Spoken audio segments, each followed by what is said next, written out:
안녕하세요, 여러분. 인생 역전이라는 말 들어보셨나요? 최근 며느리 덕에 인생 역전을 한 칠순의 할머니입니다. 며느리가 재미있는 게 있다며 저에게 추천해준 이 사연 채널이 요즘은 인생의 낙이 되었는데요. 며느리의 도움을 받아 작성하는 글이인 만큼 많은 분들이 즐겁게 들어주셨으면 좋겠네요. 제가 인생 역전이라고 표현한 데는 이유가 있답니다. 그 전까지의 인생은 참 제 입으로 말하기는 못하지만 정말 쓰레기통에 처박힌 인생이나 다름없었기 때문입니다. 사는 게 사는 것 같지 않았죠. 남들은 인생에 낙이니 뭐니 한 가지쯤은 다 있다고들 하는데 전 그런 취미 활동조차 없었습니다. 그런데 그것이 막내 며느리가 들어오고 나서야 변하게 된 것입니다. 막내 며느리의 첫인상은 수더분하지만 어딘지 모르게 총기를 내뿜는 인상이었어요. 자기 형들과 달리 약간은 어리버리하고 말귀를 잘 못 알아듣는 막내 아들과는 달리 똑부러지고 야무진 느낌이었죠. 뭐 하나를 해도 씩씩하게 행동하고 저한테 말하는 것도 사근사근하니 저는 그런 막내 며느리가 처음부터 마음에 들었답니다. 게다가 막내 며느리에겐 사연이 하나 있었는데 그 사연을 듣고 얼마나 마음이 아프다 못해 아렸는지 모릅니다. 그저 밝고 씩씩해 보이기만 했던 막내 며느리가 15살에 부모님 두 분을 한꺼번에 교통사고로 여의었다고 하더군요. 사실 그 나이에 부모님 두 분을 잃는 고통이 어떤 것인지 저는 알 수 있었어요. 왜냐하면 저 역시 어린 나이에 부모님을 잃고 친척집을 오가며 자랐거든요. 밥 한 술을 떠도 친척들의 눈치를 보아가며 사는 삶은 겪어보지 않으신 분들은 모를 겁니다. 어린 나이에 뜻하지 않은 상처도 받게 되고 때론 그 상처가 골마 마음의 병이 되기도 합니다. 제가 막내 이모네 집에 있었을 때 저를 그렇게 구박하시고 자기 애들만 이뻐라 하시는 탓에 그야말로 찬밥 신세로 지내야 했는데요. 아직도 그때의 냉기가 선합니다. 얘, 너 진숙이, 우리 애들이 먹을 거 먹었니? 아니요, 저 아닌데요. 아니에요. 저번부터 자꾸 저 의심하시는데 전 그러지 않아요. 그런 도둑질 안 한다고요. 네가 아니면 그럼 누구겠어? 그럼 왜 저 누룽지들이 쥐도 새도 모르게 없어지냔 말이야. 이게 걷어준 걸 고마워는 못할 망정 도둑질이나 하고 자빠져 있어. 너 혼 좀 나봐야겠구나. 오늘은 주방에서 가서 쳐자. 방구석으로 기어들어올 생각하지 말고. 원래도 제자리는 없었지만 그렇게 쫓겨나고 나면 정말이지 더없이 혼자라는 기분에 돌아가신 부모님을 그리워하곤 했습니다. 그래서인지 저는 막내 며느리를 보자 더럭 눈물이 나더군요. 저도 모르게 처음 보는 며느리의 손을 덕석 붙잡고 그랬답니다.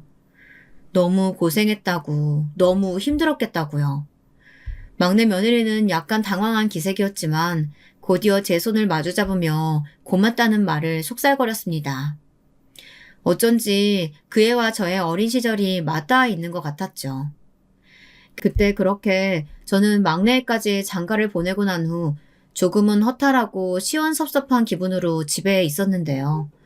막내 며느리는 그런 제 기분을 알곤 종종 안부 인사도 오고 저녁거리를 사들고 왔다며 거리낌 없이 방문하더군요. 사실 요즘엔 며느리들이 시어머니 무섭고 싫어서 일부러 거리 둔다는 말도 있지 않습니까?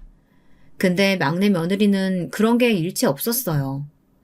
저를 외면하지도 않고 살뜰히 챙겨봐준 유일한 사람이라고 해도 과언이 아닐 겁니다.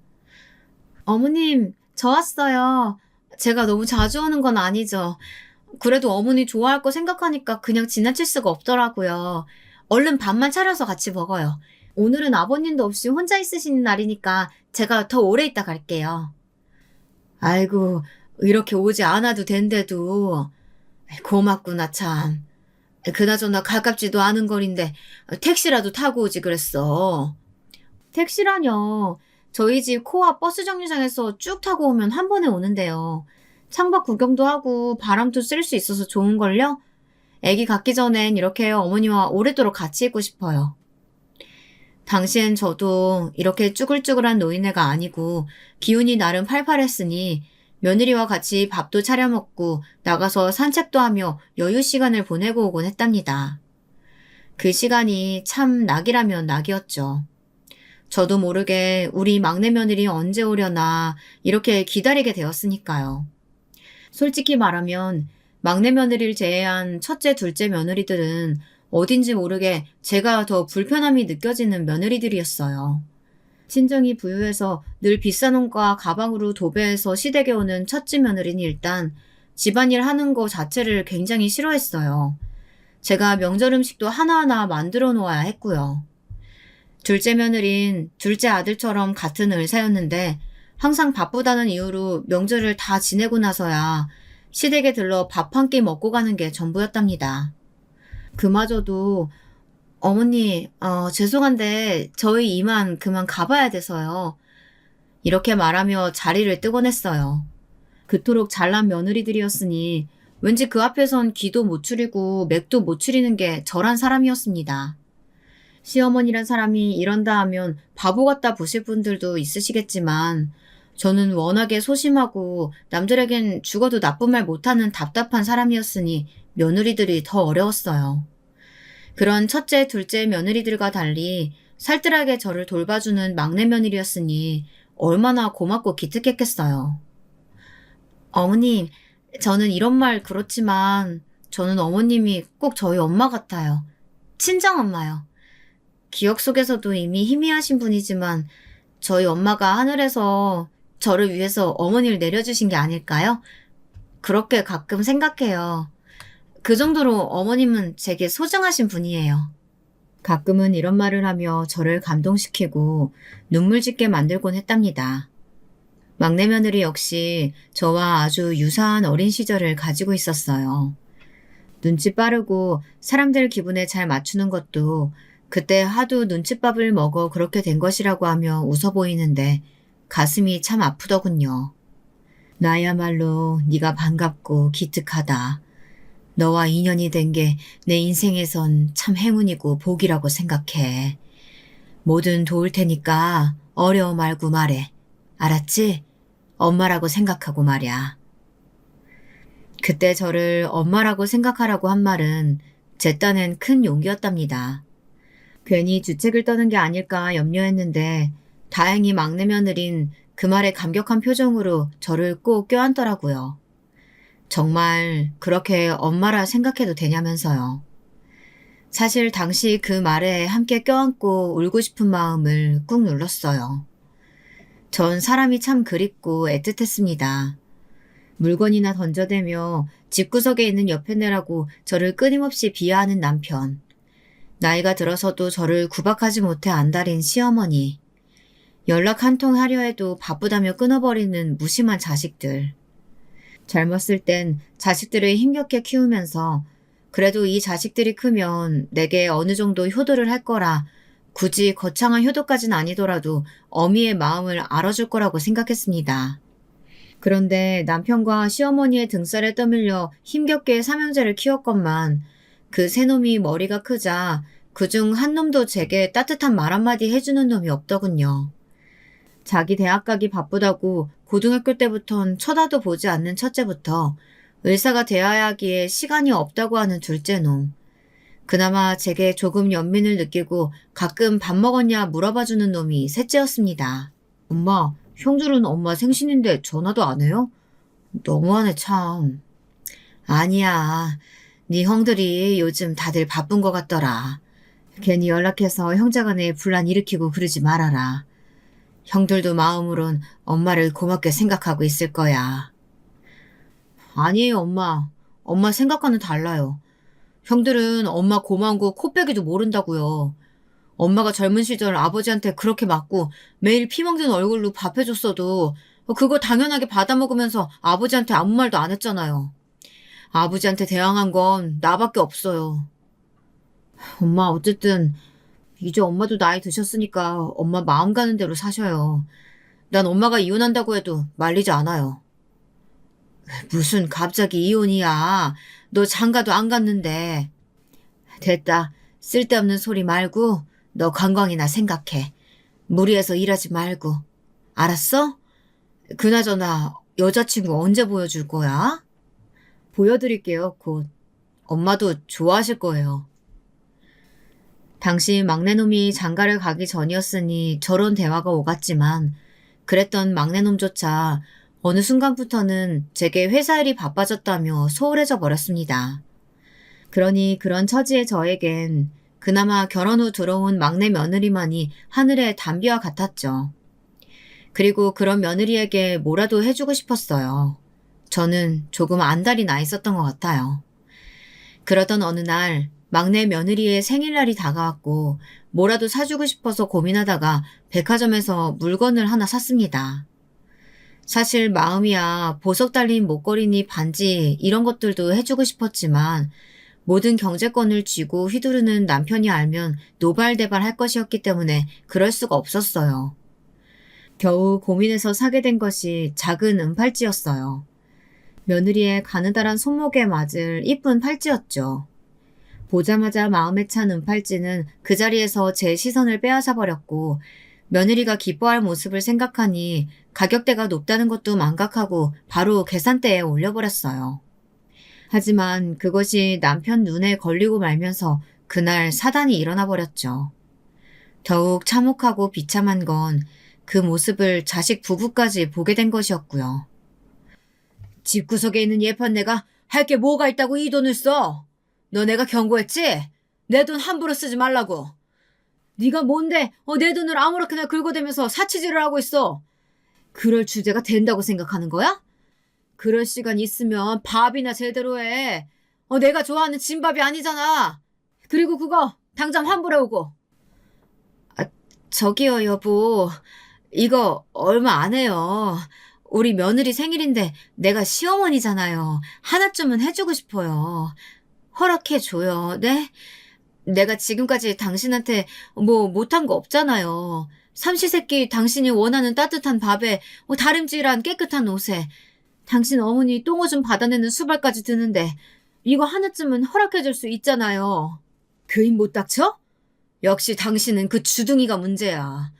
나이가 들어도 어쩜 그렇게 그 주둥이를 닥치지 못하고 나불나불거릴까? 젊은 적 나나 우리 어머니한테 그렇게 개처럼 맞은 것으로는 성이 안 차? 그래서 그러냐? 남편은 잔뜩 화가 나버렸습니다. 남편은 다혈질이었어요. 한번 눈이 돌면 보이는 게 없는 사람이었고 그게 남편의 치명적인 단점이었습니다. 남편은 옆에 있던 휴지각을 집어 제게 던지더니 그 다음엔 골프채를 집었습니다. 남편 손에 들린 흉악한 무기를 보자 저도 모르게 몸이 움츠러들었어요. 살려달라는 소리가 입속에서 제멋대로 흘러나오고 있었습니다. 당신은 처맞아야 돼. 어딜 도망가? 일로 와. 감히 며느리 선물 하나 사겠다고 나한테 말대꾸나 하고 내가 열심히 일해서 벌어온 돈을 흥청망청 써버릴 생각을 해? 네가 지금까지 이 집안에 일조한 게 뭐냐? 자식을 제대로 길렀어. 아니 우리 어머니를 제대로 돌봐. 제대로 뭐 하나 한 것도 없으면서 어디서 생색을 내려고 해? 나 할 만큼 했어요. 할 만큼 했다고요. 제발 그만해요. 네? 짐에 걸린 시어머니의 똥오줌을 받아내고 젊은 시절 남편 말 맞다나 개처럼 맞으면서까지 남편 내주한답시고 평생 남편 자식만을 바라보며 살았는데 도대체 제가 뭘 잘못한 걸까요? 본능적으로 살려달란 소리가 나왔지만 마음은 너무도 괴롭고 수치스럽고 비참했습니다. 그때 초인종 소리와 함께 문을 두드리는 소리가 들리더니 이 광경을 아들 부부가 목격하고 말았어요. 저희가 나오지 않자 무슨 일이 있다고 생각한 건지 열쇠 문을 따고 들어온 것인데요. 다름 아닌 막내 며느리 부부와 둘째 부부였습니다. 둘째 부부는 저에게 반찬을 받아먹고 있었는데 그걸 받으러 온 모양이었고 막내 부부는 제가 부른 것이었어요. 둘째 부부는 저를 보자마자 작게 한숨을 푹 쉬더니 얼굴을 옆으로 돌리더군요. 의사라는 아들이 피를 질질 흘리고 있는 저를 보았으면 적어도 일으켜 세우거나 다친 데는 없냐고 물어봐야 했는데 둘째 아들은 심지어 약간 한심한 얼굴로 저를 바라보고 있었습니다. 그 눈빛에 저는 그만 더 서러워져 눈물을 뚝뚝 떨구고 말았네요. 그때 나서준 것이 막내 며느리였답니다. 아버님 뭐 하시는 거예요? 지금 어머님, 우리 어머님을 설마 때리신 거예요? 아버님, 이거 번제예요.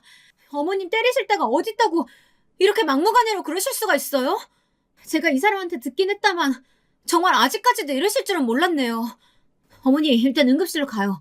아까 크게 넘어지는 소리 들리던데 머리 다치셨을지도 모르잖아요. 얼른 병원으로 가요. 여보, 어머니 좀 부축해줘. 이런 미친. 그 응급실 비용이 얼마 하는 줄 알고 거기 데려간다고 해? 네 시어머니 아주 멀쩡하다. 봐봐. 아주 쌩쌩하잖아. 그러니 저렇게 울고 자빠졌지. 오만 가지 연기까지 하면서 아주 TV에 나가야겠어. 연기라뇨. 아버님 말씀이 지나치세요. 어머님 일단 저랑 같이 나가요. 여보 뭐해? 부축 안 하고. 어머니 업혀요. 옆에서 남편의 고성이 들려왔지만 전 일부러 못 들은 척 막내 아들의 등에 업혀 집 밖으로 나갔습니다.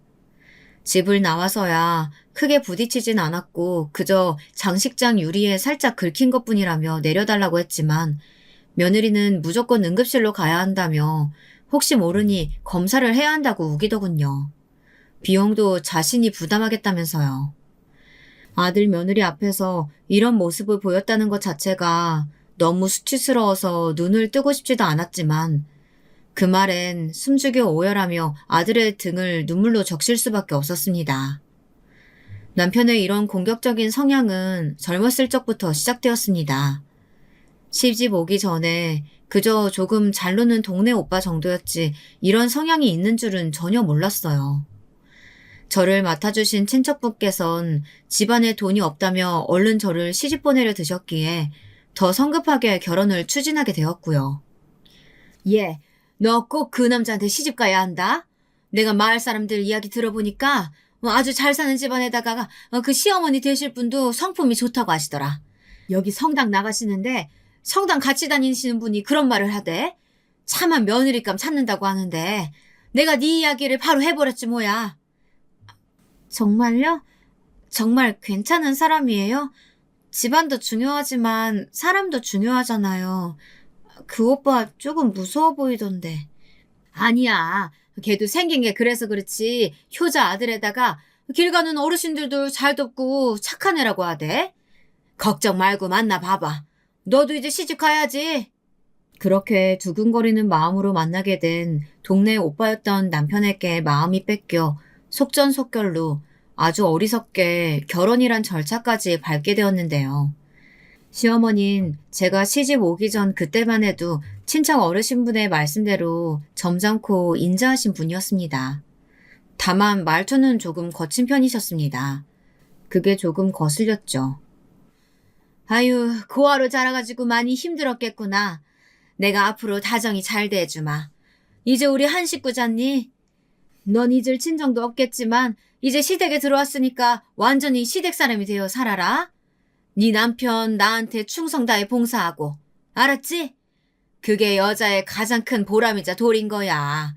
나도 그렇게 해서 우리 시어머니한테 예쁨 많이 받고 친딸처럼 자랐단다. 나중에 보니 시어머니의 마지막 말은 철저한 거짓말이었죠. 앙숙도 그런 앙숙이 없었으니까요. 하지만 그때 양아치 같던 자기 아들을 어디론가 장가는 보내야겠는데 자기 시중도 잘 들어주고 맹해 보이는 여자애를 찾던 중 마땅히 그런 여자애가 나타나지 않아 크게 골치를 앓았다고 하셨으니 못 꾸밀 거짓말이 없었죠. 전 그렇게 희상양이 되어 팔려가듯 시집을 가서 줄줄이 애만 낳고 살았습니다. 그리고 그 외 남편이 벌려놓은 일들은 입 밖에 내기조차 싫은 것들입니다. 그러던 어느 날 처음으로 남편의 성향을 알게 되었어요. 자기의 담배 재떨이를 마음대로 바꿨다면서 저한테 재떨이를 던지려고 하더라고요. 품에 아이를 안고 있었는데 말입니다. 이 정신 나간 년아, 너 내 물건에 함부로 손대지 말랬지? 그냥 청소만 하라고 청소만. 왜 버리고 지랄이야? 누가 새 거 갖고 싶대? 너 나 무시하냐? 네 남편 무시해? 돈 한 푼 없이 몸만 덩그러니 왔으면 애나 순풍순풍 잘 낳고 우리 엄마나 잘 모실 것이지. 어디서 안주인 행세야. 그때 너무 놀라 숨이 쉬어지지 않았습니다. 연애 기간이 긴 것도 아니었지만 짧았던 2달간 저에게 그리 달콤한 말을 해대던 남편이 그런 모습으로 돌변해버린 것이 젊은 저에겐 충격이었습니다. 여보, 때리지 말아요. 내가 잘할게요. 네? 때리지 말아요, 여보. 제발. 우리 아이도 보고 있잖아요. 당신 아빠잖아요.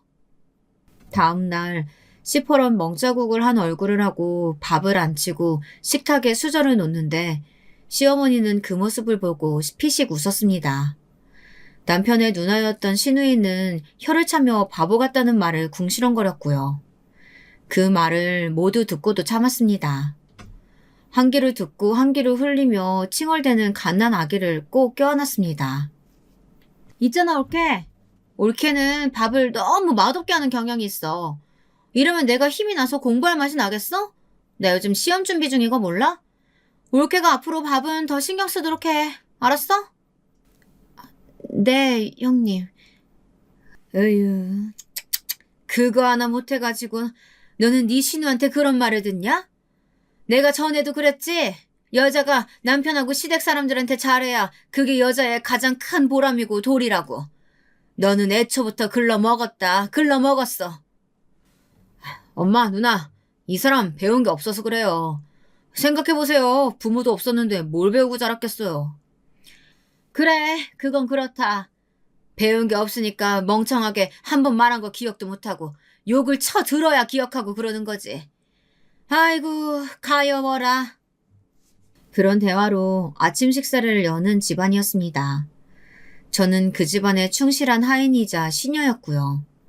시어머니 말 맞다나 복종하고 봉사하는 그런 사람이요. 그 시절 스스로도 제 처지가 참으로 한스러웠지만 그럼에도 자식이 있었기에 버틴 것 같았습니다. 그때 제 자식이 외려 할머니가 나쁘다며 시어머니를 막아주고 시누이를 무안주고 그랬었거든요. 시어머니도 아이들이 크니 그런 행동은 조금씩 알아서 줄이는 모양새셨고요.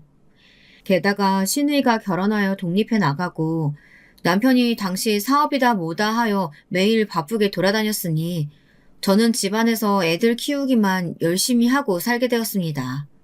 오히려 이렇게 시댁 사람들이 각자 일에 바쁜 게 저에겐 유일한 평온이고 평화였어요. 만약에 한 명이라도 시간이 남아돈다면 시비를 걸어대고 제 존재 자체를 비웃어 댈 테니까요. 하지만 그 와중에도 남편은 또 다른 방식으로 제 속을 썩여 댔습니다.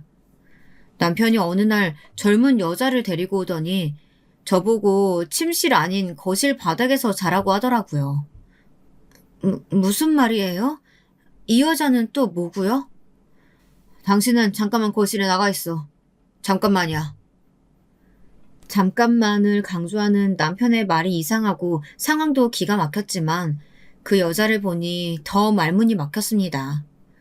그 여자의 배가 한껏 나와 있었거든요. 누가 봐도 막달의 임산부였어요. 설마 이 뱃속의 아이가 남편의 애인 건가? 눈앞이 아득해진 와중에 손이 덜덜 떨려 묻지도 못하겠는데 시어머니는 이미 남편에게 들어 알고 있었는지 태연하게 저보고 나가라 손짓을 하더라고요. 그날 밤 거실에 들어앉아 가만히 생각을 해보았지만 아무래도 이건 아니었습니다.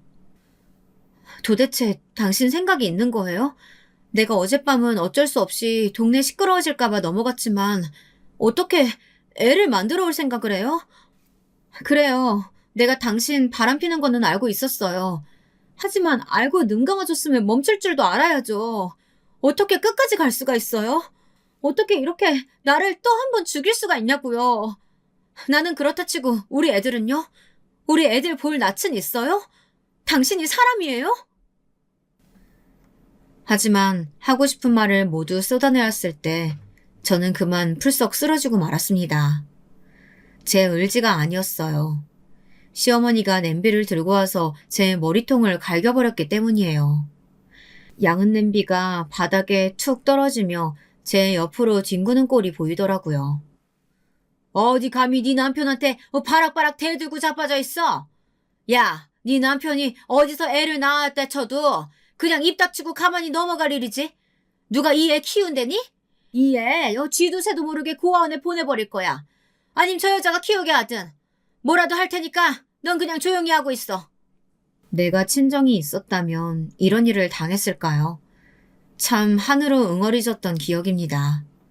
내가 친정이 있었다면, 날 위해 나서줄 내 편이 단 한 사람이라도 있었다면 이런 모진 꼴은 당하지 않았을 텐데 말입니다. 그런데 이때 집안의 판세가 바뀌게 된 것은 아직 성인이 아니었던 우리 애들이 난리가 난 거였어요. 덕분에 그 여자도 조용히 집을 나가게 되었고요. 할머니, 이건 아니죠. 첫째 형은 공부한다고 신경도 안 쓰지만 난 아니에요. 어떻게 아버지가 저 여자를 집에 들어오게 해요? 나 쪽팔려요. 창피하다고요. 맞아요. 그리고 우리 엄마도 불쌍해요. 맨날 할머니 말만 들어주고 아버지가 뭐 하라고 하면 그대로 따라줬으면 한 번쯤 고마운 줄도 알아야죠. 어떻게 매번 아버지 편만 들면서 이러실 수가 있어요? 엄마가 할머니 며느리 맞긴 해요? 아니, 얘들이 왜 그래? 갑자기 당황스럽게. 얼른 공부나 해라. 네 엄마 머리 담은 애들은 대학 못 가. 이 할미가 공부 못하는 놈은 대학 안 보내줄 거야. 그 말도 지겨워요. 난 할머니 돈 필요 없으니까 당장 우리 엄마한테 사과부터 해요. 얼른요. 사과 안 하면 나 다신 할머니 얼굴 안 보고 살 거예요. 저기 민수야. 아이고 참 왜 그러니? 그래 알았다. 내 손주 말이니 내가 들어야지. 그래 미안하다. 미안해. 내가 실언했다. 때린 것도 미안하고. 됐니? 그때 제 아들 잘 키웠다는 생각 참 많이 했습니다. 특히 막내 아들이 그렇게 사과 안 하면 들고 일어설 거라고 강하게 주장하자 줍충거리며 물러서는 시어머니를 보고 더더욱 그런 생각이 들었죠. 그 때문에 버티고 살아올 수 있었습니다. 하늘이 내게 남편복, 시댁복은 주지 않았어도 자식복은 듬뿍 그 누구보다도 많이 주셨으니까요. 내 자식들 참으로 고맙구나. 잘 자라겠어. 이대로만 커준다면. 그래, 나도 내 자식들이 크고 나면 이 집에서 나가 살 거야. 나가서 자유롭게 살고 말 테야. 저는 언젠가 이 시댁에서 나가겠다는 그런 결심까지 하였습니다. 언젠간 정말 그렇게 될 거라고 믿었고요. 하지만 사람의 부재, 외로움이라는 거, 그것이 참 무서운 것이더라고요. 아이들이 하나 둘씩 집에서 나가며 독립하고 시어머니 역시 자연이 좋다며 근교로 떠나가시고 난 뒤 홀로 남편과 둘이 집에 남으니 이혼하겠다는 다짐은 온데간데 사라져 버렸습니다. 어렸을 적 빈집에 쓸쓸히 남아있던 그 기억이 제게는 몹쓸 상처였나 봅니다. 남편을 막상 떠나려 하자 혼자 어디 가서 뭘 해야 할지도 모르겠고 그렇다고 제게 마땅한 친구가 있는 것도 아니고 그저 막막하더라고요.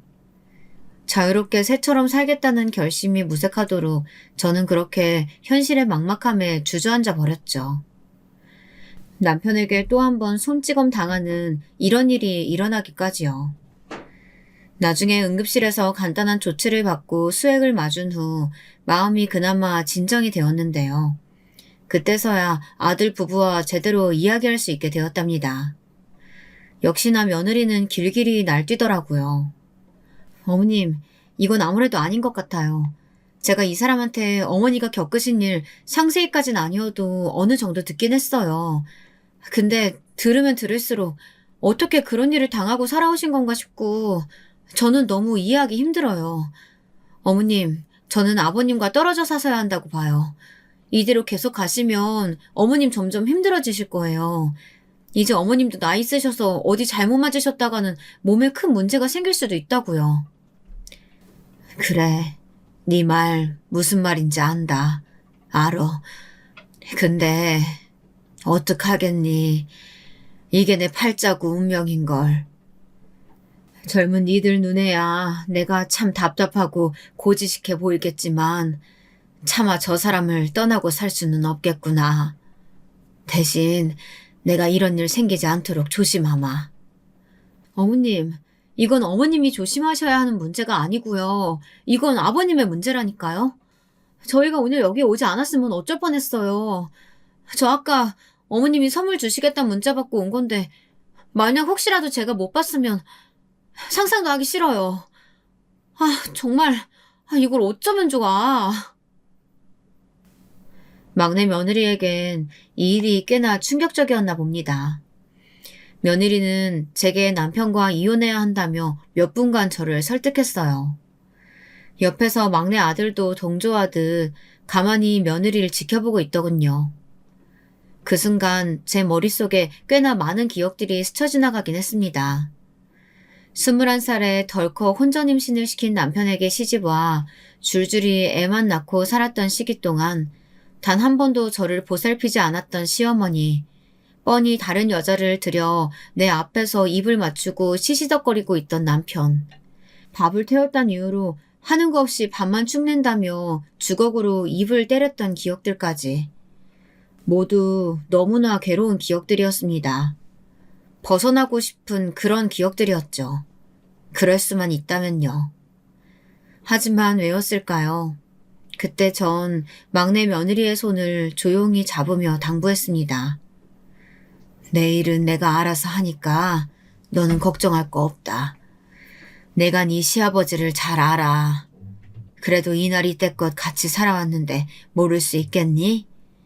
그 양반도 이제 나이 들어서 이빨 빠진 호랑이야. 이제는 때리고 싶어도 때릴 힘 없어. 봐봐라. 지금도 내가 넘어져서 다친 거지 그 양반이 때려서 다친 게 아니야. 저 나이에 집안에 데리고 올 여자도 없고 내 속 썩일 일 더 없으니까 나는 괜찮다. 이게 내 운명이라고 생각하고 잘 받아들이며 살 테니까 너희도 너희 길 가라. 응? 여전히 경제적인 건 저희가 책임질 수 있다며 울먹이는 막내 부부를 그렇게 저는 보내고 말았습니다. 애써 담담하고 차분한 얼굴을 이어가면서요. 하지만 그 이후로 한참간 막내 며느리 부부를 못 볼 줄 알았다면 그렇게 쉽사리 보내진 않았을 텐데 이때를 생각하면 아직도 너무나 속상하고 허탈합니다. 며느리가 어느 날 전화해서 임신했다는 소식을 알려와서 같이 들뜨고 기뻐하기도 잠시 갑자기 몇 달 후 막내가 회사를 때려치고 시작한 사업이 망했다며 전화가 왔더군요. 남편이 그 전화를 받고 나서 길길이 열을 낼 때야 저는 상황을 미처 파악할 수 있었는데요. 아니 이놈 자식이 어쩌지 아비한테 돈을 달라 말라 개난리를 치고 있어. 내가 무슨 지 돈줄이야? 어디 개만도 못한 자식이. 당신 그게 무슨 말이에요? 우리 아들이 왜요? 무슨 일 있는 거예요? 그래 있지. 당신이 아주 열심히 키웠다는 그 귀한 아들놈이 지 사업 망했다고 나보고 돈을 대달라네. 그것도 1억을. 아주 미쳤지 미쳤어. 그러게 왜 잘 다니는 회사는 때려치고 그 책임을 부모한테 지라고 난리야? 어디 감히. 뭐라고요? 우리 아들 사업이 망했다고요? 당신은 걱정도 안 되는 거예요? 당신 아들이 그런 위기라는데. 아이들 상황은 매우 심각해 보였습니다. 게다가 며느리는 충격에 유산까지 했다고 하더라고요. 급히 전화를 해봤지만 갑자기 없는 번호로 나왔고 첫째, 둘째 애들한테 전화를 해도 자기는 알 길이 없다는 퉁명스러운 대꾸만 돌아왔어요. 게다가 이런 말까지 하는데 어처구니가 없었습니다. 특히 명색에 잘 나가는 을사란 직업을 가진 녀석 입에서 말입니다. 엄마, 민수 걔 나한테 돈 꾸려고 하는 거 아니겠죠? 나 그럼 아무리 형제지간이라도 돈 빌려주는 건 안 할 거니까 그렇게 알아요. 뭐? 너 어떻게 형이 돼서 그런 못난 말을 할 수가 있니? 어려울 때 서로 돕고 안부 물어봐 주지는 못할 망정. 엄마 바빠서 끊을게요. 막내 아들 부부가 그렇게 연락도 끊긴 채 잠수를 타고 애들이 죽었는지 살았는지 생사 확인도 안 되는데 남편은 태평하고 나머지 형들이란 자식들도 마찬가지였어요. 저만 애가 끓고 속이 탔죠. 실종신고를 내려고 했지만 그것조차 하지 못했습니다. 왜냐하면 아들네 옆집 살던 아주머니가 제게 미리 말해주더라고요. 아들이 혹여나 엄마가 찾아오면 찾지 말아달라고 전해달라고 했다고요. 빚쟁이들을 피해 도망간 거니 그렇게 해달라 부탁했는데 생사의 소식을 알 수 있음에 안심이 되는 한편 가슴이 찢어질 듯 아파왔습니다. 마지막 나를 업고 뛰었던 막내 아들의 숨소리와 제 손을 잡아주며 남편에게 벗어나라 말했던 막내 며느리의 눈빛이 선연했어요. 그 아이들이 꿈속에도 자주 나왔습니다. 하지만 잡으려 하면 도망가고 보일까 하면 사라지는 그런 꿈이었어요. 자고 일어나면 항상 눈물이 잔뜩 고여 있었습니다. 남편은 그럼 옆에서 그런 저를 보며 예전 시누이가 그랬던 것처럼 혀를 쯧쯧하며 그러더군요. 아니, 빚쟁이 피해 도망가서 살고 있는 자식 며느리가 뭐가 걱정되는 건데? 너는 걱정도 팔자다. 그 걱정할 시간 있음 나가서 밥이나 해. 하여튼 쓸데없이 아침부터 기분 잡치게 눈물이나 쳐흘리고 말이야. 남편은 여기에 이어 비아냥까지 해댔습니다. 자식 잘 키웠다고 뿌듯해하더니만 꼴 좋다면서요. 어떻게 저 사람이 아버지일 수 있는 걸까요? 저한테 하는 건 무식하고 뻔뻔한 기질 못 버려 사람이 영 망해버린 거라고 쳐도 어떻게 자식한테까지 저리 매정할 수 있는 건지 말이죠. 그때부터 아마 제 속에선 천천히 불이 붙기 시작한 것 같습니다. 그리고 전 그때 남편에게 처음으로 제 소리를 내었습니다. 당신 말 조심해요. 내 아들이고 내 며느리예요.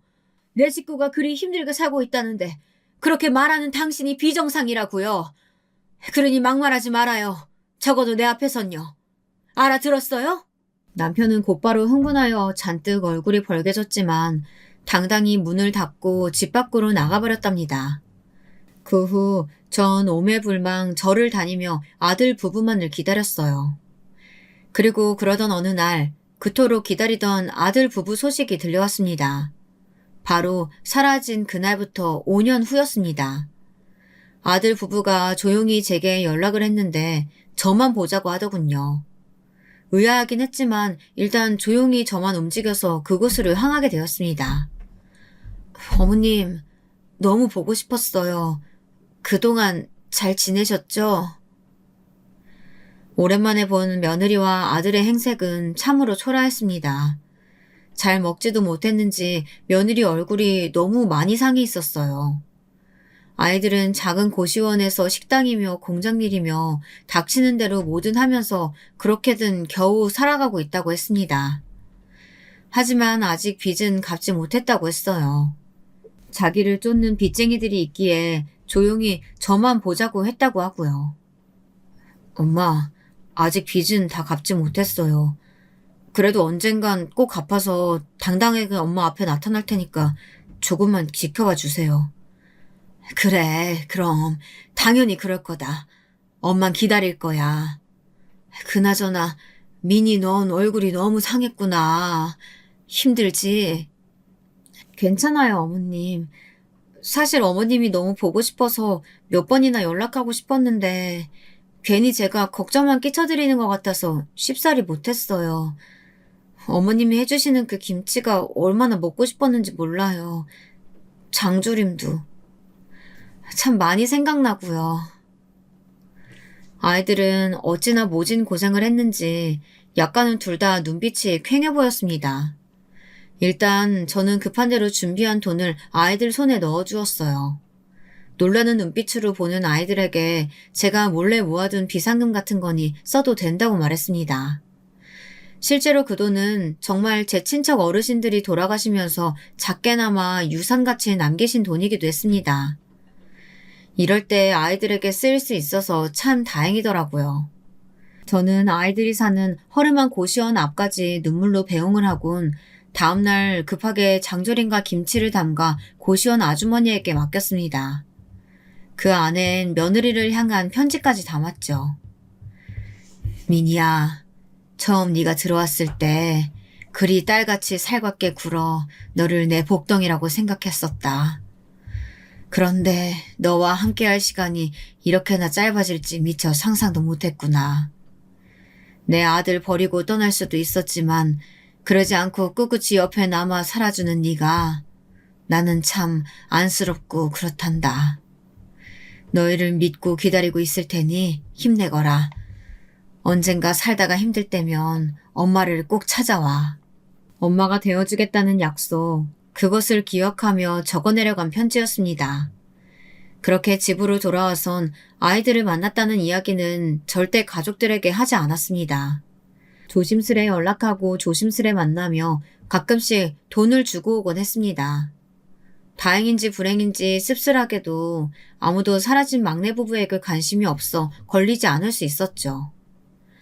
아마 남편이 제게 남겨준 유산이 있다는 걸 알면 당장 달려들었을 텐데 그것만은 반드시 막아야 했기에 조심하고 또 조심했어요. 그리고 묵묵히 기다렸어요. 어느덧 제 나이가 어느덧 칠순이 되었을 때였는데요. 그간 첫째 아들 부부도 나름 잘 살고 있었고 둘째 아들 부부 역시 자기들 병원에서 억대 수익을 올리고 있다는 소식을 들었지만 저에게 용돈을 준다거나 어버이날 찾아오는 행동은 전혀 하지 않았어요. 남편은 그런 애들을 흉보곤 했습니다. 제가 잘못 키워서 애들이 저 모양 저 꼴이 된 거라면서요. 네가 애를 똑바로 키웠어 봐라. 다른 노인네들은 호화 관광이니 이런 거 갈 때 우린 집구석에 처박혀서 이러고 있나. 이게 사는 거냐? 참나. 그게 왜 내 탓이에요. 그만 좀 하고 밥이나 먹어요. 뭐야? 나이 들더니 입이 아주 살았다? 나이 들고선 저도 같이 늙는 처지에 할 말은 하고 살았지만 시어머니가 돌아가시고 난 후 남편은 어딘지 모르게 더 괴팍해졌습니다. 그전에도 물론 손찌검을 하고 여자 만나고 돌아다니며 제 속을 썩여댔지만 나이가 들어서 그런지 괜히 작은 거에도 히스테리를 부리고 하루 종일 혼잣말로 불평불만을 토로하더군요. 가끔은 저 사람을 정신병원에라도 데려가 약이라도 먹여야 하나 그런 생각이 들 정도였습니다. 참 살 날이 얼마 안 남았다는 생각이 들어 그런가 유독 씁쓸하고 외로운 나날들이었습니다. 그런데 그때 기적 같은 일이 나타났죠. 바로 막내 부부가 돌아온 것입니다. 막내 부부는 금이환영을 했습니다. 말 그대로 금이환영이요. 여느 날처럼 시래기 된장국을 끓이고 조심스레 국물을 한술 뜨고 있을 때 갑자기 저희 집 앞에 외제차 한 대가 도착했는데 거기 아들 부부가 내렸어요. 사실 아이들이 거주지를 지방으로 옮기고 난 후엔 1년에 한 번 내지 2년에 한 번 얼굴을 보다가 저도 나이가 들고 하니 거동이 불편해 최근 몇 년간은 전화로만 소식을 주고받고 있었어요. 최근에 주고받은 소식이 새롭게 시작한 사업이 드디어 잘 풀려가고 있다는 소식이라 기뻐하고 있었는데요. 이렇게 금이환영할 줄은 몰랐던 거죠. 어머님, 아버님, 저희 왔어요. 저희가 너무 늦었죠? 세상에, 너 민수 아니냐? 아니, 너 셋째 며느라기까지. 이게 어떻게 된 일이야? 게다가 이 선물들은 또 뭐고? 저 차는 설마 너희 차냐 설마? 남편이 애들의 차림새 갖고 온 선물에 더 관심이 많은 듯 놀라하며 추접한 몰골을 보이는 동안 저는 그만 너무 기뻐 울음을 터뜨리고 말았습니다. 어머님, 제가 일찍 온다고 해놓고 이렇게 늦어져서 죄송해요. 이제 제가 어머님 모시고 살 거예요. 확실히 며느리의 얼굴에선 전보다 나이 든 티가 나기는 했지만 누가 봐도 중년의 우아한 사모님 같은 모습이었습니다. 드디어 핀 얼굴에 제가 더 감격스러워 며느리를 껴안고 눈물겨운 상봉을 했어요.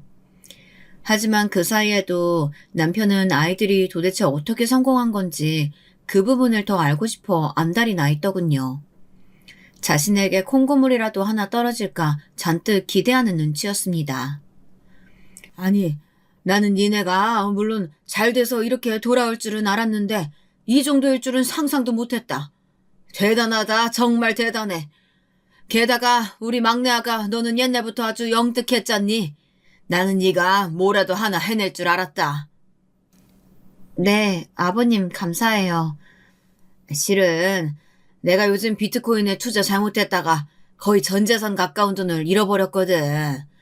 아주 우울하던 찰나였는데 니네가 오니 살맛이 나는구나. 나는 니네랑 함께 살아도 좋다.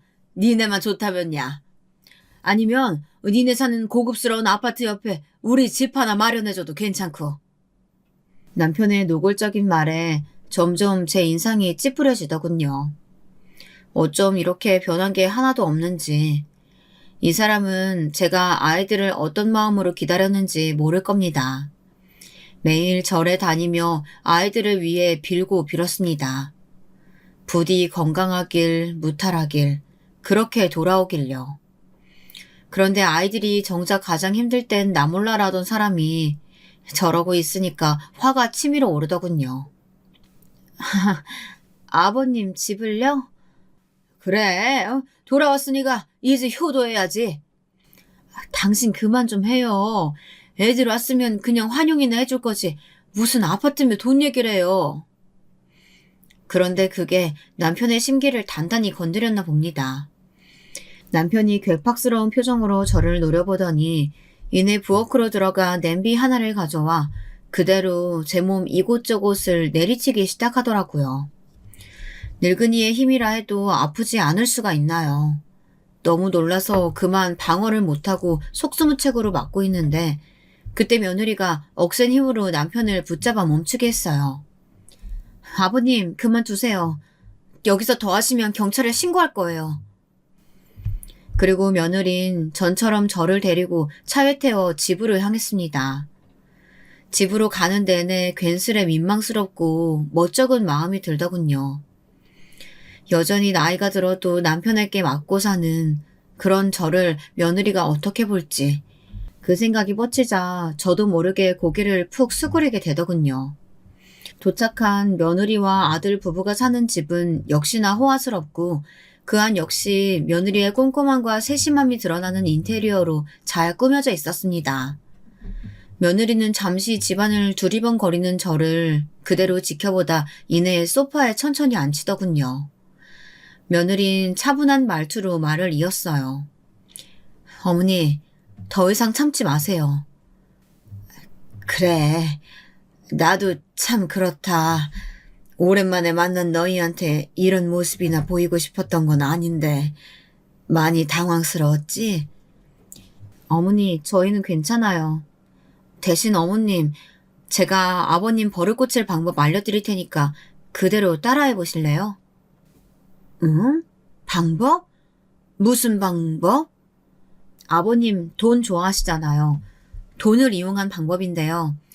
지금 집으로 가서 앞으로 어머님께 잘하면 제가 아버님께 10억을 드리겠다고 말씀하세요.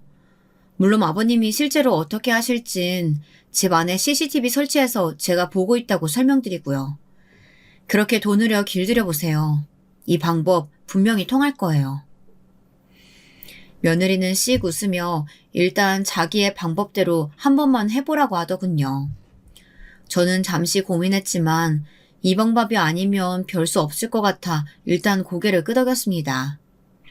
사실 기나긴 시간 며느리와 아들 부부를 기다리는 동안 저는 여전히 시댁의 하인이자 종이었습니다. 남편이 밥 차리라면 밥 차리고 친구들 데려와 막무가내로 새벽에 술상을 차리라면 차리고 비트코인으로 전 재산 잃었다고 화풀이할 때에도 그 화풀이 대상이 되었고요. 나이가 들었어도 저는 자유로워지지 못하고 있었습니다. 며느리의 단호한 얼굴을 보니 이젠 제게도 어떤 결심이 서더라고요. 더 이상 이런 창피한 모습을 보이지 않기 위해서라도 달라져 보이기로 했습니다. 저는 집으로 가서 며느리의 말을 그대로 남편에게 전했습니다. 뭐? 10억? 진짜야? 막내 며느라기가 정말로 10억을 준대? 아니 그럼 무조건 잘해야지. 당신 뭐 하고 싶댔지? 저번에 뭐 읽고 싶은 책이 있다고 했나? 내가 그거 사줄게. 사러 가자. 남편의 태도는 완전히 바뀌었습니다. 그날 이후 저도 완전히 바뀌었죠. 여보, 오늘은 참치 김치찌개 먹고 싶으니까 당신이 끓여다 줘봐요. 느끼하지 않게요. 응, 그래. 최대한 맛있게 해볼게. 근데 어떻게 하는 거지? 잠깐만, 이걸 누구한테 물어봐야 되나? 인터넷으로 찾아봐야 하나? 아니, 근데 이거 어떻게 전원 버튼 눌러야 되는 거야? 배고프니까 빨리요. 말 그대로 남편을 부려먹기 시작한 것이죠. 남편이 제게 한 만큼, 딱 그만큼만 돌려주진 못하겠지만 최소한 집안일이라는 것이 얼마나 힘든지, 그것을 넘어 누군가의 뒤치다꺼리를 하루 종일 한다는 것이 얼마나 사람을 위축되게 하는지 뼈저리게 느끼게 하고 싶었습니다. 세탁, 청소, 요리 모두 남편의 몫이 되었고 저는 그저 TV나 보며 지냈습니다. 그러다 지루하면 막내 며느리 집에 가 남편의 변화를 틈틈이 보고했고요. 좋아요, 어머님. 어머님 하고 싶은 대로 다 하세요. 지금 아주 잘하고 계세요. 그리고 아버님께서 혹시 언제까지 해야 하는지 기한을 물어보시면 그건 제가 알아서 판단하겠다고 말씀해 주세요. 며느리는 참으로 현명하고 지혜로웠습니다. 역시나 며느리의 예상대로 한 달 정도 지나자 녹초가 된 남편이 언제까지 테스트 기간이냐 물었었는데 거기에 그대로 답해 주었습니다. 그랬더니 김 빠진 얼굴이 데워서 한숨을 푹 쉬며 빨래를 돌리더라고요. 속옷은 손빨래예요. 나도 당신 속옷 다 손빨래 했으니까. 젊은 시절엔 꽁꽁 언 찬물에도 빨래 그리 했었는데 당신은 감지덕지예요. 따뜻한 물에 빨래하니 얼마나 편하고 좋아요. 그래, 알겠어. 10억 받으려면 어쩔 수 없지. 내가 다 해야지. 아, 빨래 끝나면 저기 둘째네 반찬 좀 만들어주고 와요. 남편은 그렇게 반년간을 죽을라 집안일을 하더니 어느 날은 제게 못 해먹겠다며 막내 며느리 집으로 가겠다고 하더라고요. 이렇게 하다간 10억이고 뭐고 받기 전에 병원 실세 질 것 같다면서 말입니다. 그땐 제가 판단을 내려야 할 때라는 걸 알았습니다. 지금껏 남편을 고생시킬 만큼 시켰으니 복수는 어느 정도 했고 이젠 갈라설 때가 되었다는 결정이요. 저는 남편에게 이혼 서류를 내밀었고 사인하라고 당당히 요구했어요. 자, 사인해요. 만약 여기서 나한테 해코지하려 들면 경찰 대기하고 있으니까 바로 경찰 출동할 거예요. 그러니 순순히 이혼해요. 그제야 남편은 이 모든 것이 저의 계략이었다는 것을 알았는지 분노를 터뜨렸습니다. 하지만 후회한다고 해서 뭐가 달라지겠나요? 자신의 욕심이 자초한 일이었는걸요. 오히려 저의 당당한 태도에 위축된 남편은 알겠다며 구질스럽게 눈물을 떨구었어요. 모든 건 당신의 욕심이 자초한 일이니까 내 원망할 생각 말아요. 그리고 노파심에 말하는 건데 막내 아들 부부 앞에서 나타날 생각은 말아요. 당신이 버린 가족, 당신 찾지도 않을 거고 그리워하지도 않아요. 그냥 이대로 평생 혼자 살다 죽어요. 그리 말하곤 저는 막내 며느리가 기다리고 있는 차를 타 새롭게 마련된 보금자리로 향했습니다. 막내 며느리가 저의 이혼에 대한 생각을 지지해주며 자기네들 집 바로 옆에 너무나 이쁜 집을 마련해 주었거든요. 제가 평생 단 한 번이라도 이런 집에서 살 수 있을까 하는 그런 집을요. 그래서 지금은 막내 며느리와 함께 여행도 다니고 쇼핑도 다니며 행복하게 살고 있답니다. 저에겐 정말 말 그대로 복덩어리이고 은인이죠. 앞으로도 우리 며느리 아들과 함께 다복한 가정을 이루며 살아가고 싶습니다. 참고로 아들도 철이 많이 들어서 저를 아주 잘 챙기고 있어요. 이만하면 제 인생 성공한 거 아닌가 싶습니다. 그렇지 않나요? 너무 시샘하지 않으시길 바라며 여기서 제 글은 마치겠습니다. 안녕하세요. 저는 사연 채널을 듣기만 하던 청취자였지만 오늘은 제 이야기를 하고 싶어 사연을 보내봅니다. 여러분은 혹시 인생 대박, 로또 당첨 같은 일이 자신에게 있을 거라 믿으시나요? 저는 절대로 믿지 않는 사람 중에 한 명이었습니다. 그런 일이야 세상에 있겠지만 저와는 다른 세상의 이야기라고만 생각하고 있었지요. 그런데 얼마 전 저에게 기적 같은 일이 생겨 이렇게 급히 컴퓨터 앞에 앉게 되었습니다. 먼저 제 소개를 하자면 저는 평범하게 회사를 다니고 있는 50대 가장입니다. 시간이 뭐라고 어느덧 머리 빠지고 배 불뚝 나와 완전히 아저씨가 되어버렸지만 그런 저에게도 청춘이 있었고 마냥 철모르는 아이였을 때가 있었지요. 오늘은 그 시절 이어진 인연에 대한 사연을 여러분들께 들려드리고 싶습니다. 저는 바닷가가 보이는 마을에서 자랐습니다. 저는 제가 자란 곳이 참 좋았어요.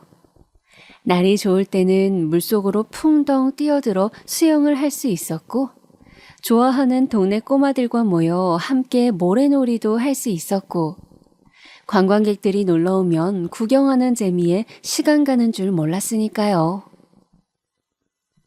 아이들과의 약속은 항상 바닷가였어요. 지겨울 법도 한데 그 시절엔 그곳에서 하루 종일을 보내도 재미있었습니다. 허나 이곳을 누구보다 사랑했던 제가 갑작스럽게 이사를 하게 된 건 바로 어머니가 갑작스럽게 집을 나가면서부터였어요. 어느 날 학교에 돌아와 엄마 하고 불렀더니 반응이 없어 울었던 기억이 납니다. 그리고 그날 아버지는 저를 붙잡고 말씀하셨죠. 네 엄마 다른 남자랑 바람이 나서 나가버렸다. 바람이요? 그래, 우리 버리고 나갔어. 그러니 너도 엄마 그리워할 생각 말고 찾지도 말고 평소처럼 학교 잘 댕기고 친구들이랑 놀아라. 아빠. 아빠의 그 한마디는 저에게 청천벽력과도 같았습니다. 저에게 보물 같던 엄마가 하루아침에 증발해버렸는데 그 이유가 왜더라뇨? 저는 믿기지 않았어요. 하지만 아버지는 엄마가 그 당시 바닷가 근처에서 빵집을 하는 청년과 몰래 짐을 싸 떠났다고 말했고, 바닷가 마을에 남아봤자 수군거림만 심할 뿐 숱한 소문들 속에서 저를 키울 수 없었기에 이곳으로 데리고 와야 했다고 했어요. 엄마가 그리워 저는 매일 밤 엄마를 부르며 베개가 눈물로 흠뻑 적셔질 때까지 울다가 지쳐 잠에 들곤 했습니다.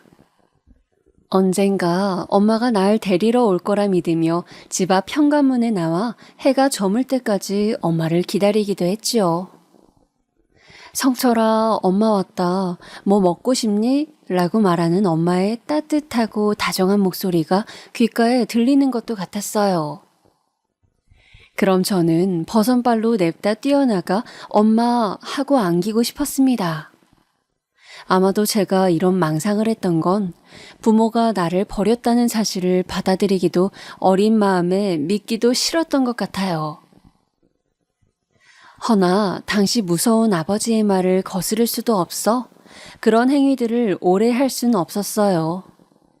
또 거기다 아버지는 어업을 하셨던 분이었기에 새로운 곳에와 적응하는 것을 무척이나 힘들어했는데 그 때문에 평소보다 화를 더 자주 내셨거든요. 너 아버지 들어오면 어지르지 말고 있으라 했냐 안 했냐? 좁아 터진 집구석에 뭐 어지를 게 있다고 이 짓거리야? 당장 안 치워? 아버진 별일이 아닌데도 저에게 심하게 화를 내셨고 어쩔 땐 제가 벌인 일이 아님에도 꼬투리를 잡곤 했어요. 어린 마음에 그런 아버지가 싫기도 했지만 또 혼이 날까 무서워 빠르게 아빠의 눈치를 보며 설거지를 하고 아버지가 신은 양말을 치우곤 했어요. 그렇게 저와 아빠 단둘이 낯선 곳에 와 적응해 나가야 하는 삶이 무섭기도 버겁기도 했지만 저는 아버지를 생각해서라도 꿋꿋이 학교에 나가고 친구들도 사귀며 지내려 했습니다.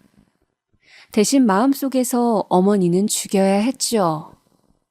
나를 버린 어머니를 생각하면 마음이 찢어지도록 아파왔으니까요. 하지만 새로 전학 온 학교는 바닷가 마을의 그곳과는 너무도 달랐어요. 일단 아이들이 굉장히 짓궂었고 매일 똑같은 옷을 입고 있는 저를 향한 시선이 곱지 않았어요. 그걸 알게 된 건 전학 오고 일주일 정도 후였습니다. 어느 날 어떤 여자의 몇 명이 저를 보며 키득거리며 있더라고요. 당시 부끄러움이 많아 여자애들 눈도 잘 못 쳐다보곤 했는데 그때 한 여자애가 다가와 제 눈을 똑바로 쳐다보며 이렇게 말하더군요. 야, 너는 옷이 그것밖에 없냐? 거지도 그런 옷은 안 입겠다. 너 우리 집에 올래? 우리 엄마가 너한테 옷 몇 벌 준대. 뒤를 돌아보니 아이들 모두 그 얘기를 들었는지 같이 웃고 있었고 저는 순간 얼굴이 벌개져 후다닥 교실 밖으로 뛰어나가 냄새나는 화장실에 숨어 한참을 울었습니다. 수업 시간을 알리는 종이 쳤는데도 아이들이 있는 곳으로 들어갈 수가 없었어요. 결국 선생님들이 저를 찾으러 학교를 뒤지셨는데도 제가 발견되지 않자 이 일은 아버지 귀에 들어갔고 아버지마저 학교로 오시게 되었죠. 나중에 들으니 제가 그 화장실 칸 안에서 자고 있었다고 하더라고요.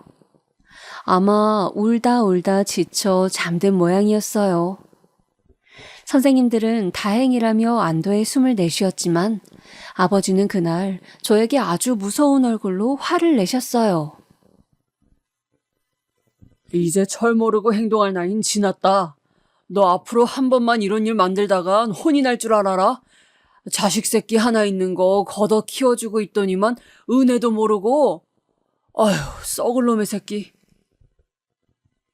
부모라면 오늘 왜 화장실에 숨어 있던 건지 물어볼 만도 한데 아버지는 그런 것조차 묻지 않으셨어요. 한 번만 더 이런 일을 만들면 가만두지 않겠다고 엄포만 놓으셨고 저는 회초리를 피하기 위해 얼른 알겠다고 고개를 끄덕였습니다. 그런데 학교에서 아이들의 괴롭힘은 여기서 끝나지 않았어요. 그 다음 날부터 학교에 가니 아이들이 저와 눈도 마주치지 않으려 하더라고요.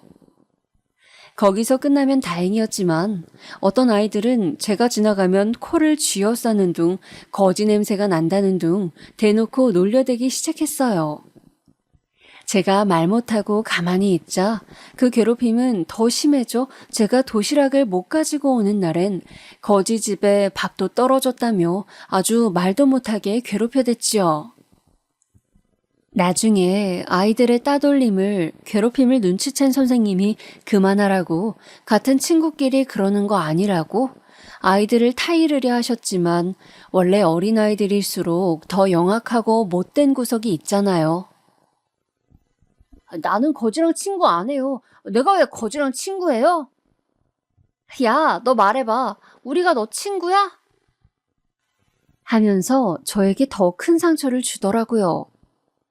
그 말을 듣는 순간 저도 제 자신이 정말 거지가 된 것 같은 기분에 엉엉 울면서 집으로 갈 수밖에 없었습니다.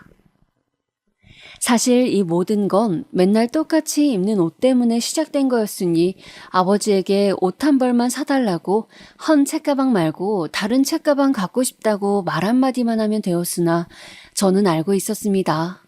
아버지가 절대 제 부탁을 들어주지 않을 것을요. 오히려 회초리까지 드실 게 뻔했으니 그럴 수가 없었지요.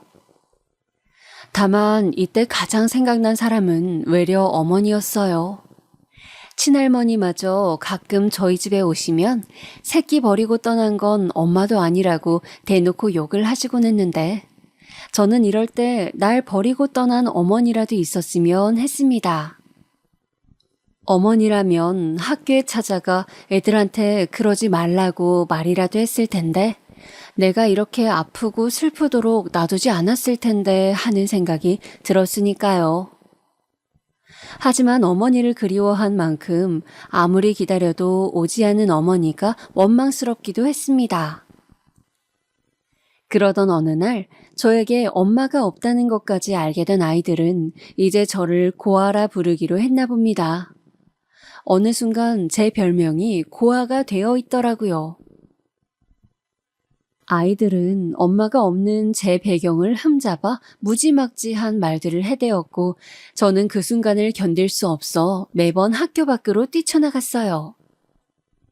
그리고 집으로 돌아오면 일찍 왔다고 아빠에게 매를 맞았고요. 제가 아버지에게 아이들이 엄마가 없다고 놀려요 라고 말을 하면 아버지는 사내 새끼가 맞거나 돌아다닌다고 저를 한심하게 여겼습니다. 그렇게 아버지의 무관심 속에서 아이들의 괴롭힘 속에서 초등학교 시절을 보내다 보니 저는 점점 내성적이고 자존감 낮은 아이로 자라게 되었어요. 이제는 어느 누가 저에게 말을 거는 것도 두려웠고 행여나 말을 걸면 놀라 어깨를 떨 정도였지요. 저는 어린 나이임에도 너무 많은 상처를 받아 정신이 말짱한 상태가 아니었어요. 그런 제 상태를 눈치챈 사람은 당시 중학교에 올라가 처음으로 만나게 된 담임 선생님 뿐이었는데 선생님은 어느 날 저를 불러다 앉히고 이것저것을 물어보셨어요. 잘 기억은 나지 않아요. 선생님의 질문에 제대로 대답도 못했던 것 같고요.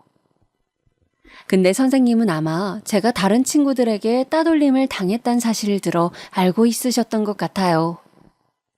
저를 위해 착하고 순한 짝꿍을 만들어주시는 등 수업 시간 외에도 저를 따로 불러 챙겨주시는 등 저를 참 많이도 이뻐해 주셨어요. 그런 선생님의 보살핌 덕에 그나마 저는 중학교를 포기하지 않고 다닐 수 있게 되었습니다. 그리고 이 선생님은 가끔 저에게 이런 말씀을 해주셨어요. 그 말씀은 제 가슴 속에 오래 살아남아 지금 이 나이대껏 남아있게 되었는데요. 성철아, 집이 가난한 건 부끄러운 게 아니야. 정말 부끄러운 건 네가 가난을 부끄러워한다는 거지. 선생님도 어린 시절에 집이 많이 불우했어. 선생님 엄마 아빠는 선생님에게 공부도 하지 말라고 전기세 아깝다고 말했을 정도였단다. 근데도 선생님은 열심히 공부해서 선생님이 되었어. 우리 성철이 같은 이쁜 아이들을 가르치고 싶어서 말이야. 그러니 어떤 상황에서도 포기하지 말고 어려움을 헤쳐나가는 방법을 알아야 한다. 알겠지? 네, 선생님. 그날도 아이들과 동떨어져 혼자 조용히 공부하고 터덜터덜 힘없는 발걸음으로 교실 문을 나가려던 때였는데 저를 붙잡고 하신 선생님의 그러한 말씀은 참 따뜻했습니다. 그리고 제게 참 많은 힘이 되었습니다.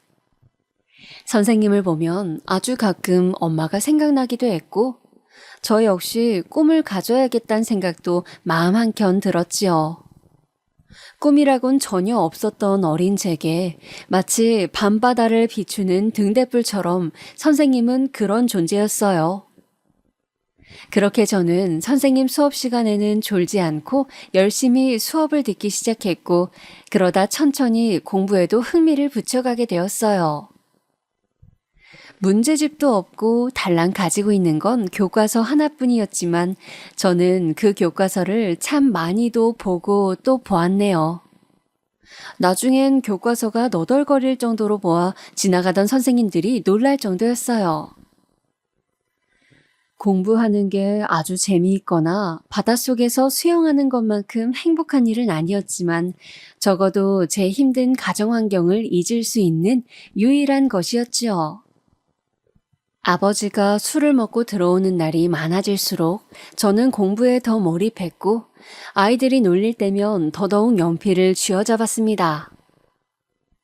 그렇게 저만의 요령을 터득해 공부해 나가다 보니 어느새 저는 수석이 되어 있더라고요. 제가 공부를 잘하자 다른 아이들도 더는 저를 무시하지 못했지요. 선생님들도 저를 이뻐라 하셨고요. 늘 외톨이에 엄마 없는 고아 취급이나 받으며 자라던 제가 처음으로 다른 사람에게 인정받고 칭찬까지 받으니 그때부턴 저도 제 자신을 다르게 생각하기 시작했습니다. 자존감도 전보다 훨씬 높아졌고 이제는 누가 저를 놀린다 해도 맞대응할 준비가 되어 있었죠. 그런 자신감 넘치는 모습이 제 스스로도 참 마음에 들었어요. 하지만 저의 상황은 변해갔지만 집안 상황은 달라지지 않았어요. 아버지는 몇 번이나 직장에서 잘리셨고 결국 일용직을 해나가실 수밖에 없었는데 그마저도 나가지 않고 집에 있는 일이 많아지셨으니까요. 거기다 술을 마시는 날도 많아져 집안이 술병으로 꽉 차 발 디딜 틈도 없어졌습니다. 아버지, 술 좀 그만 두세요. 이러다 건강 해치실까 봐 걱정이에요. 네가 뭘 안다고 잔소리질이야. 어따 대고 아버지한테? 네 일이나 잘해 임마. 어디 자식놈의 새끼가 부모한테 훈계질이야, 훈계질은. 제가 말려보려 해도 아버지는 도통 제 말을 듣지 않으셨어요. 오히려 술에 취해 흐트러진 발음으로 저런 말들을 늘어놓기 바쁘셨지요. 그러니 저도 아버지에게서 점점 손을 떼게 되었습니다. 처음에야 말리고 술병을 몰래 숨겨놓기도 하며 노력해보았지만 그 어떤 노력도 이미 알코올 중독자가 되어버리신 아버지 앞에선 무용지물이더라고요. 가끔 가다 친할머니가 오셔 아버지를 붙잡고 눈물을 흘리시며 제발 정신 좀 차리라고 우실 때가 있었는데 그럴 때 빼곤 아버지는 항상 술에 취해 계셨습니다. 넌 나한테 고마워해야 돼. 애미도 버린 널 내가 걷어 먹여줬잖냐. 네, 아버지, 감사해요. 그리고 망할년. 네 엄마는 망할년이다. 자식 새끼 버리고 남편 버리고 그게 사람이 할 짓이냐? 금수다. 네 엄마는 금수만도 못한 년이야. 내가 왜 걔를 데리고 살았는지. 그리고 아버지는 가끔 가다 이런 말씀도 하시곤 했어요. 그럴 때면 저는 아버지가 불쌍하기도 하고 아직도 엄마에 대한 감정을 못 잊으시고 사는 모습이 안타깝기도 했습니다. 이미 떠난 사람을 어떻게 하라고 그러시는 건지. 아버지는 제게 엄마를 찾아오라 소리소리를 지르기도 했어요. 아버지, 엄마를 어떻게 찾아요, 이제 와서. 아버지가 건강하게 잘 사시는 길이 가장 좋은 길이에요. 제발 아버지, 이제 술 좀 그만 드시고 저랑 같이 행복하게 살아요. 아들이 부탁하잖아요. 찾아오라고 당장. 그 바람난 년 찾아오라고. 허나 말씀드렸듯 아버지를 말릴 길은 없었고 저는 그냥 제 할 일을 해나갔어요. 어린애가 냉정하다고 말씀하실 수도 있겠지만 그때의 제겐 그게 살 길이었어요. 저를 지키는 방법이었죠. 제가 잘 되어야 우리 집도 일어날 거고 그럴 거면 우선 좋은 대학부터 가야 했으니까요. 제겐 나름의 계획이 있었습니다. 하지만 그 계획도 무너지고 말았습니다. 아주 처참하도록 말입니다. 어느 화창한 날이었어요. 그날도 열심히 수학 공식을 암기하며 공부를 하고 있는데 갑자기 선생님이 저를 잠깐 밖으로 불러내시더라고요. 성철아, 얼른 집에 가봐야겠다. 너희 아버지가 위독하다고 하시는구나. 제가 병원에 갔을 땐 이미 모든 상황이 끝난 후였어요. 아버지는 그날도 술에 취해 횡단보도를 건너다 트럭에 치여 이미 출혈이 너무 많으셨고 제가 왔을 땐 저를 알아보지도 못하셨으니까요. 친할머니만 아버지 곁에 앉아 아버지 이름을 부르짖고 계셨는데 저는 당시 실감이 나지 않아 아버지를 몇 분간 멍하니 쳐다보았던 게 기억이 납니다. 그때 의사 선생님이 제게와 아버님이 많이 힘들어하세요. 이제 마지막 인사를 하세요 라고 말씀하셨어요. 아버지. 저는 그렇게 넋을 놓고 아버지의 이름을 부르다 아버지를 보내고 말았습니다. 아버지의 장례식은 참 초라했습니다. 아버지의 마지막을 보러 오는 조무객들은 몇 되지 않았고 저와 할머니만 덩그러니 앉아 영정사진을 바라보고 있을 뿐이었지요. 아버지의 형제들 중 몇몇 분이 오셨는데 다들 아버지와 사이가 안 좋으신지 장례식 내내 얼른 집에 가고 싶다는 기색만 내비치셨습니다. 그때 어떤 중년의 여성분이 제 손을 붙잡으셔 깜짝 놀랐는데 아버지의 동생이신 고모라고 하시더라고요. 네가 성철이구나. 너 나 알아보겠니? 아, 네. 근데 너무 오래전이라. 아, 그래. 그럴 만도 하지. 여기 앉아봐라. 서 있느라 많이 힘들지? 물 좀 마셔. 유일하게 그 장례식장에서 고모만이 제게 따뜻하셨어요. 제게 학교는 잘 다니고 있는지, 아버지랑 살았을 때 형편은 어땠는지 하나하나 물어봐 주셨죠. 얼굴도 기억나지 않는 고모이지만 누군가 내 안부를 물어봐주는 어른이 있다는 것 자체로 안심이 되었는지 저는 그제야 모든 상황이 실감나며 그만 울컥했던 것 같아요. 아버지가 죽었다는 거, 제 옆에 더 이상 없다는 거, 이제 영영 돌아올 수 없는 길을 떠나셨다는 거, 그 모든 것을 상기하고 나니 울음이 그치질 않았어요. 그래서 저는 고모 앞에서 그야말로 엉엉 울고야 말았습니다. 고모는 그저 그런 저를 따뜻하게 안아주시며 더 울어 성철아, 괜찮아, 울어도 돼 라고 말씀해 주셨죠. 마지막 발인이 다 끝나고 나서 저는 이제 제 삶은 어떻게 되는가 잠깐 생각했던 것 같아요. 할머니와 함께 사는 걸까? 아니면 나 혼자 지내게 되는 걸까?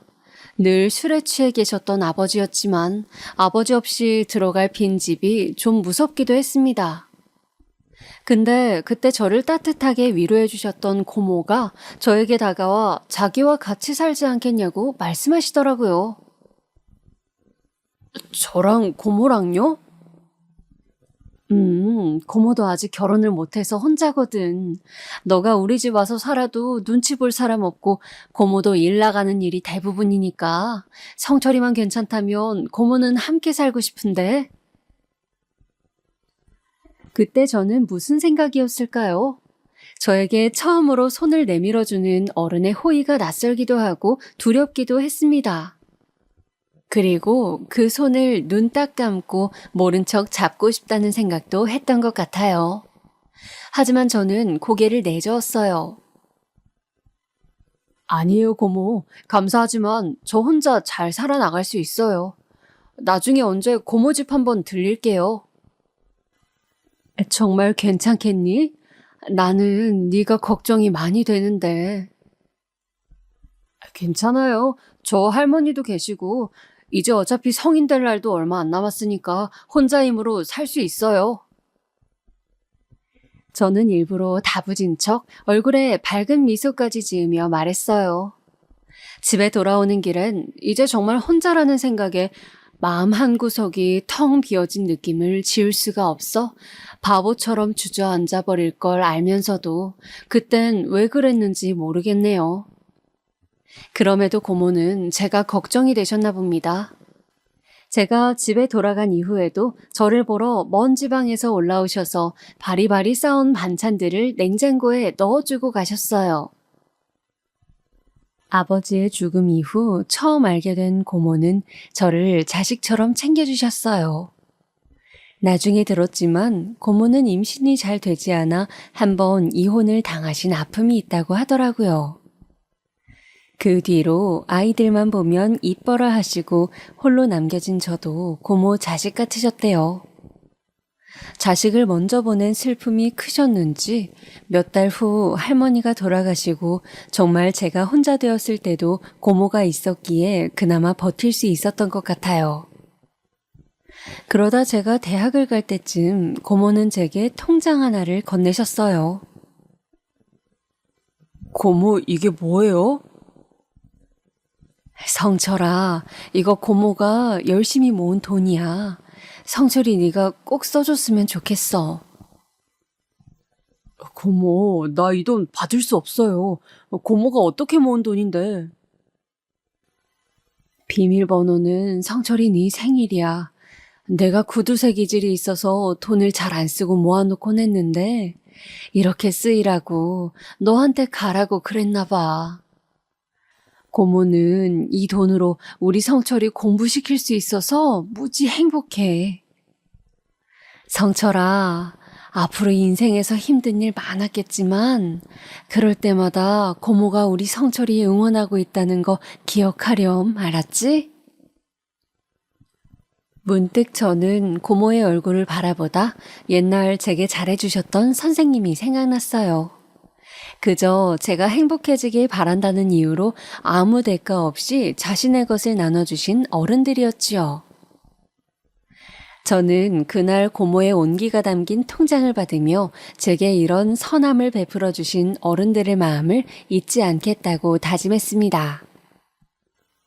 저는 성적대로 우리나라 최고의 대학에 합격했고 좋은 회사에 들어가 이제는 어느덧 엄마 없는 고아라느니 가난뱅이라느니 하는 수식어를 떼고 한 집안의 가장이 되었습니다. 저는 회사에서 제 아내를 만났는데요. 아내는 무척이나 현명한 여자였어요. 제가 회사 생활을 힘들어했을 때 옆에서 도와준 사람도 아내였고 회사를 나와 제 회사를 차리며 힘든 시기를 보내고 있을 때도 묵묵히 기다려준 사람도 아내였어요. 사실 아내와 제가 연애를 하게 된 계기는 조금 재밌고 웃기기도 해서 잠깐 무거운 얘기를 던지고 말씀을 드려볼게요. 그날은 제가 회사 근처 커피숍에서 커피를 들고 업무를 하러 올라가는 길이었어요. 그런데 그날따라 엘리베이터가 말썽이더라고요. 어쩔 수 없이 커피와 무거운 서류철을 들고 한 칸 한 칸 위로 올라가는데 아내도 마침 뒤에서 숨을 헥헥거리며 올라오더라고요. 저희 회사가 13층이었거든요. 저와 아내는 둘 다 등산하는 기분으로 위로 올라가는데 문득 아내가 신고 있는 구두가 보였어요. 아내는 그 구두 때문에 더 힘들어하는 것 같았어요. 저 구두 벗고 올라가시는 게 어떠세요? 네? 구두요. 구두 때문에 더 힘드신 것 같은데 저 주세요. 아내는 고민을 하다 천천히 구두를 벗었고 저에게 구두를 넘겼어요. 근데 구두를 벗으니 아내 발이 말이 아니더라고요. 구두가 꽉 끼었는지 물집이 잡혀 있었고 하나는 터져 있었어요. 아내도 아픈지 살짝 미간을 찡그리더라고요. 저는 그때 마침 늘 주머니 속에 가지고 다녔던 반창고를 하나 건네었어요.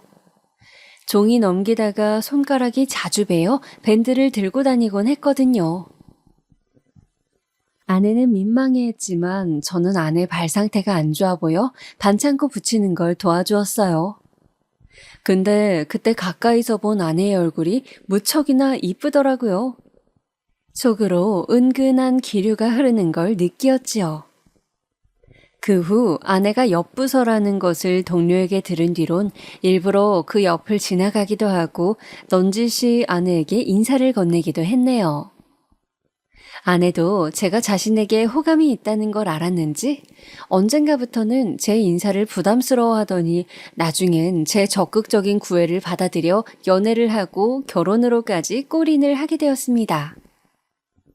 다만 아무리 좋아하는 아내라 할지언정 결혼이 쉽지는 않았어요. 결혼 전 장모님과 장인어른은 저를 많이 반대하셨거든요.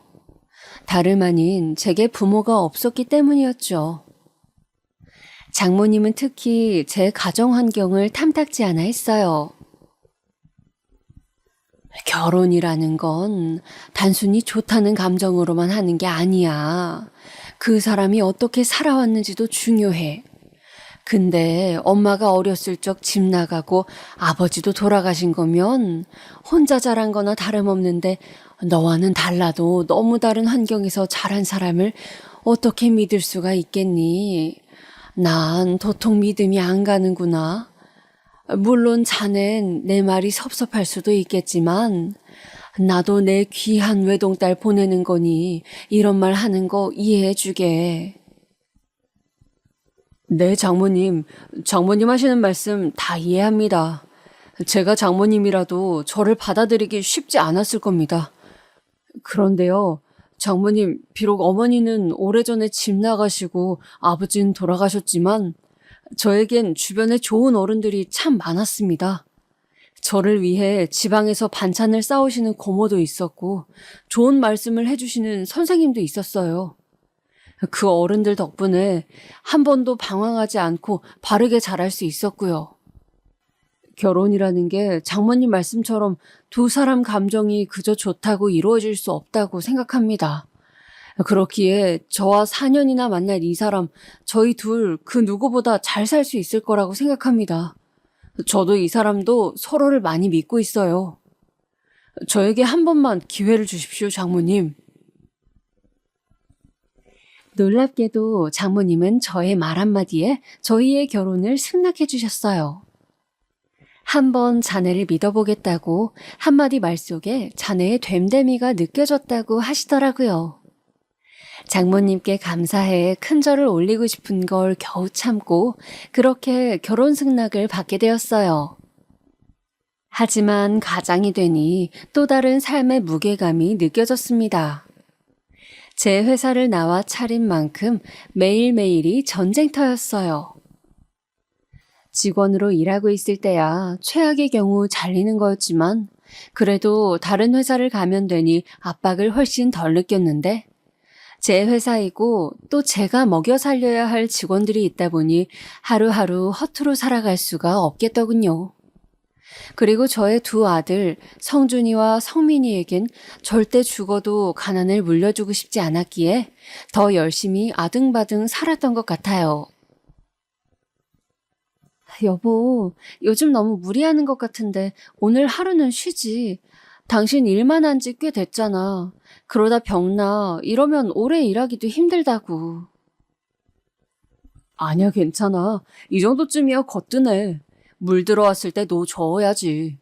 여기저기 투자 들어오고 있는데 이럴 때 잘 안 해놓으면 무너질 거야. 아내는 저를 누구보다 걱정했지만 저는 아내의 걱정보다도 살아남아야겠다는 강박에 꽂혀 정신없이 일만 해나갔어요. 그러다 보니 나중에 가장 후회되었던 건 우리 애들 크는 걸 보지 못했다는 거예요. 매일 야근하고 늦게 들어가다 보니 볼 수 있는 건 애들 자는 얼굴이었거든요. 애들 깨울까봐 다가가지도 못하고 옆에서 지켜보는 걸로 하루의 고단함을 달래곤 했어요. 성준아, 성민아, 이 아빠가 꼭 성공해서 우리 성준이, 성민이한테 세상에서 가장 자랑스러운 아빠가 될게. 꼭 그럴게.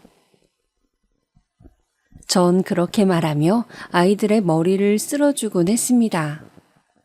모르겠습니다. 제가 당시 매일 그런 생각을 했던 이유는 아마도 아버지의 가난이 제게는 많이도 상처였기 때문일 거예요.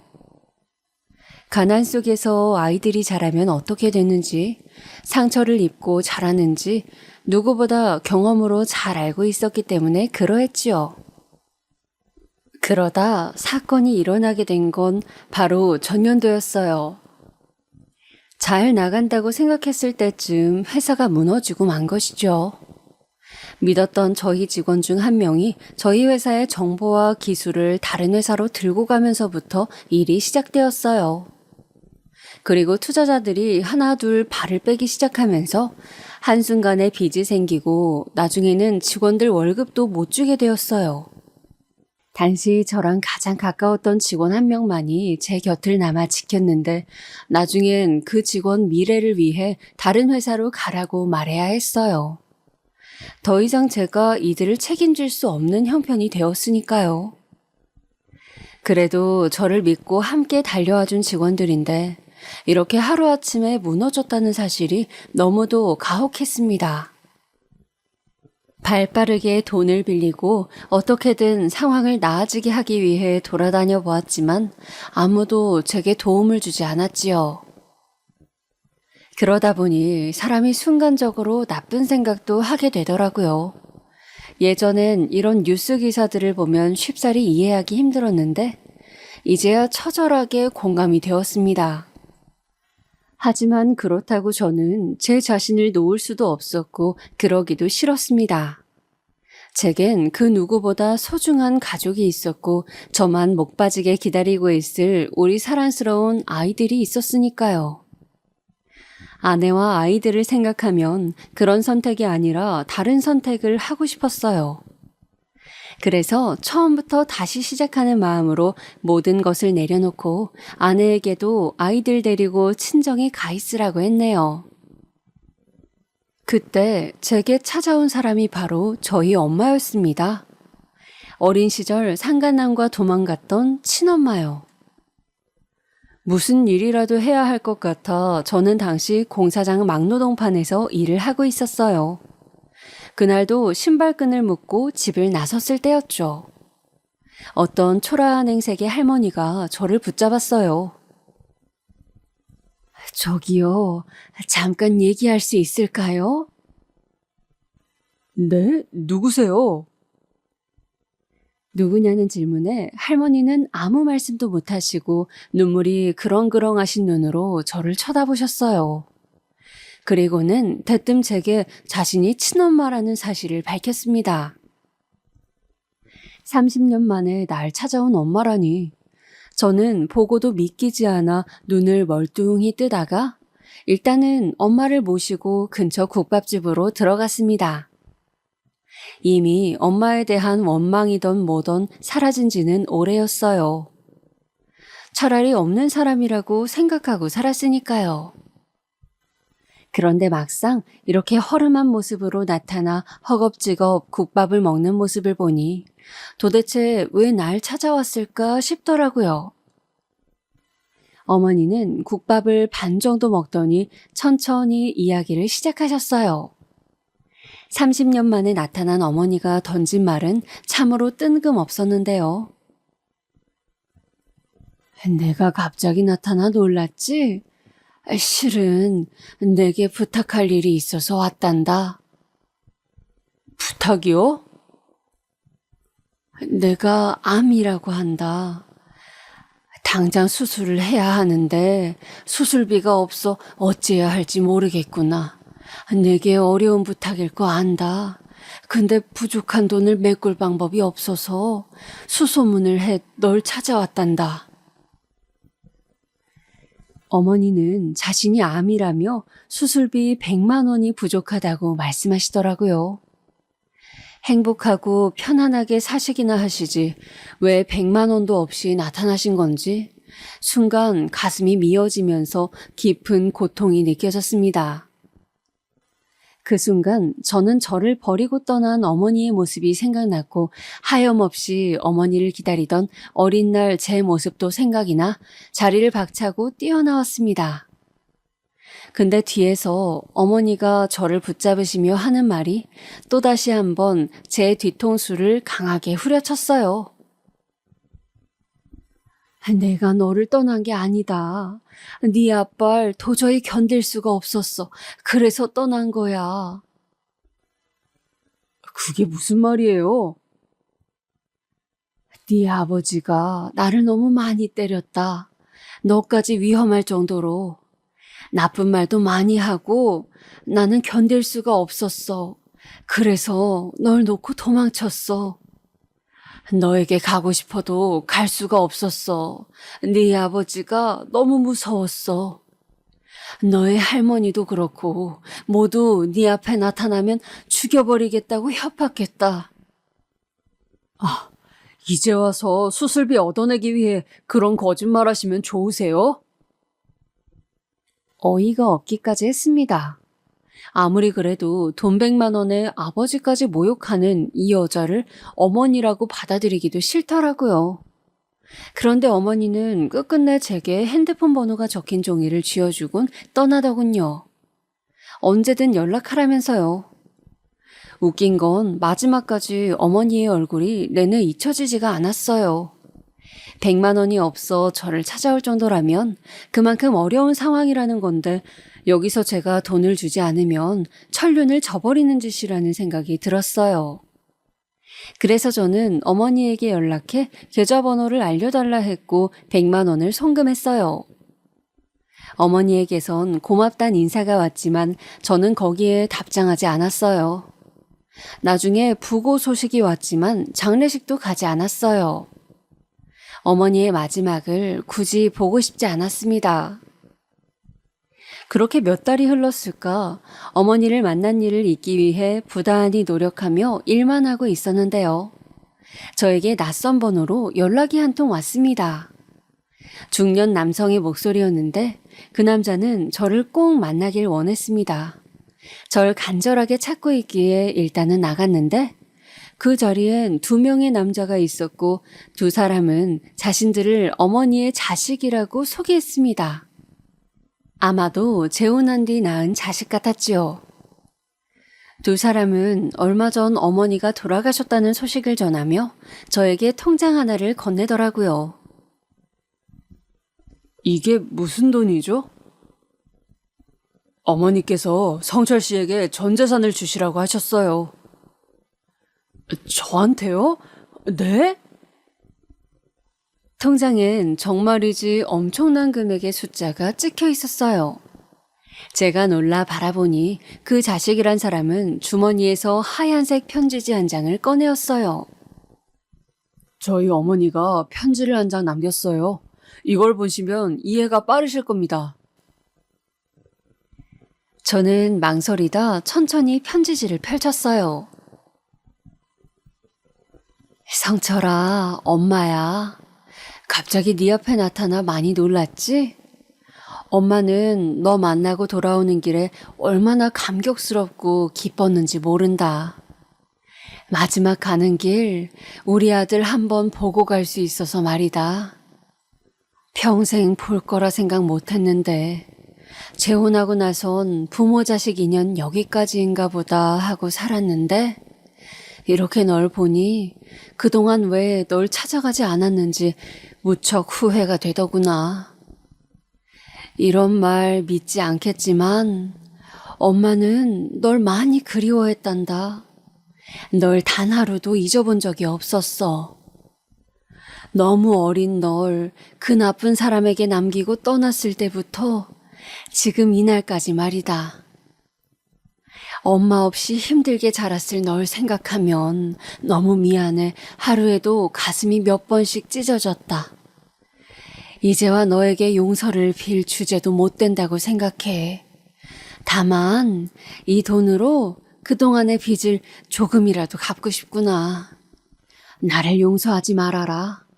성철아, 그리고 잘 자라주어 너무도 고맙다.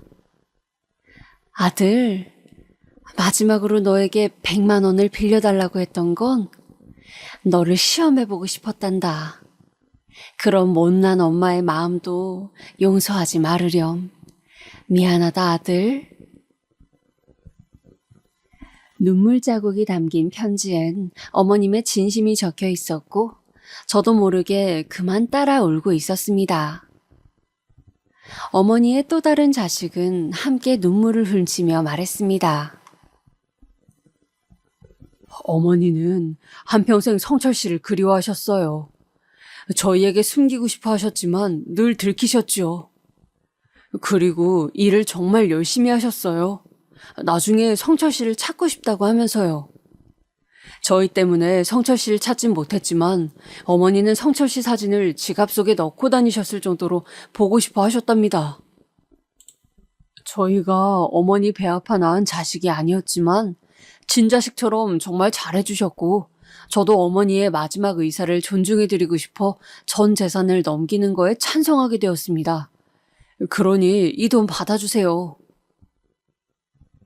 저는 편지지를 가슴 주머니에 넣고 통장을 받은 후에도 한참이나 울었습니다. 그리고 서둘러 고모에게 갔어요. 사실을 확인하고 싶었지요. 고모에게 찾아가니 고모는 화들짝 놀란 얼굴로 제 엄마가 남긴 편지를 보다 이내 모든 사실을 시인했습니다. 그래, 맞다, 성철아. 맞아. 우리 오빠가 네 엄마한테 너무 모질게 굴었어. 나도 알고 엄마도 알고 다 알고 있었어. 그래서 나는 네가 엄마 없이 큰 게 너무 불쌍했어. 어린 너에게 오빠 욕을 할 수는 없었지만 진실을 밝힐 수는 없었지만 나라도 너에게 잘해주고 싶었어. 저는 나중에 가족들과 함께 어머니가 모셔진 곳을 찾아갔습니다. 어머니의 돈으로 회사도 일으켰고 가족들도 다시 건사하게 됐으니 이 감사한 마음도 전하고 오랜 시간 어머니를 미워한 마음도 털어버리고 싶었어요. 어머니, 성철이 왔습니다. 고맙습니다, 어머니. 그곳에선 부디 평안하게 사세요. 그리고 제 자식들, 어머니 손주들 잘 키우고 저도 훗날 어머니 보러 갈게요. 저는 그 말을 하며 어머니가 생전 좋아하셨다고 하는 수국꽃을 놓아드렸어요.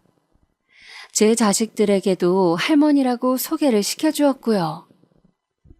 어머니께서 아마 오늘 이 사연을 듣고 계실 줄 모르겠습니다.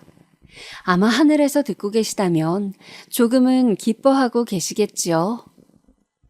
마지막으로 어머님, 고단하셨던 인생 그 짐 내려놓고 이제는 편히 쉬세요.